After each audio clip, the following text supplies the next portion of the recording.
Whole language is an approach to learning that sees language as a whole entity, and writing, speaking, reading, and listening should be integrated when learned.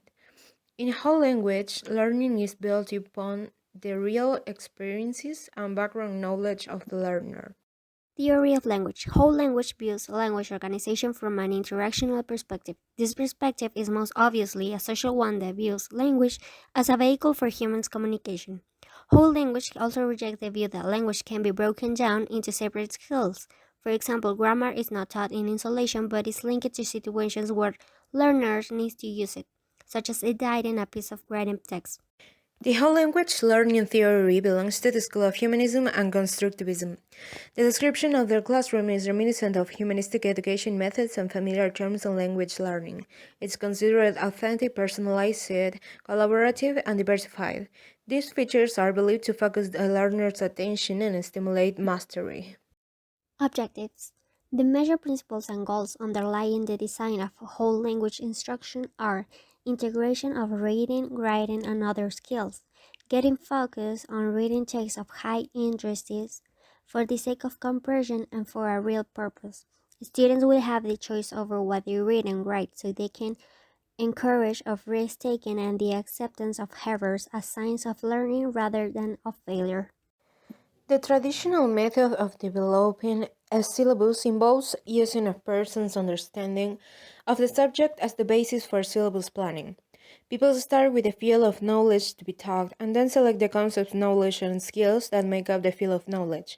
The syllabus and course content are developed around this topic. Activity types. Lines and behavior emphasize flexibility within structure as a guiding principle for the design and selection of teaching activities. Instead of having children do a brief activity or worksheet after another, whole language teachers organize the day in larger blocks of time so they can engage in meaningful pursuit. Learners are active participants in the learning process. Some of their primary roles are to monitor their learning in reference to the target competencies, develop a range of communication strategies, look for patterns in the language, put in understanding before just knowing grammar. Teacher roles. The teacher is seen as an active participant rather than an expert on knowledge. The teacher looks for the occurrence of teachable moments rather than in following a pre planned lesson and also provides support through the learning process. Co-language teaching advocates the use of real-world materials rather than commercial texts. A literary work is an example of it, because its creation is not motivated by teaching.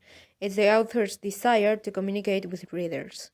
Another examples are newspapers, flyers, storybooks, and students can also make their own materials. Every teacher will have different ways of correcting their students, and it's a case of finding out what both you and your student feel comfortable with. The teacher has to keep the experience positive for the learner because it being correct constantly can be really demotivating.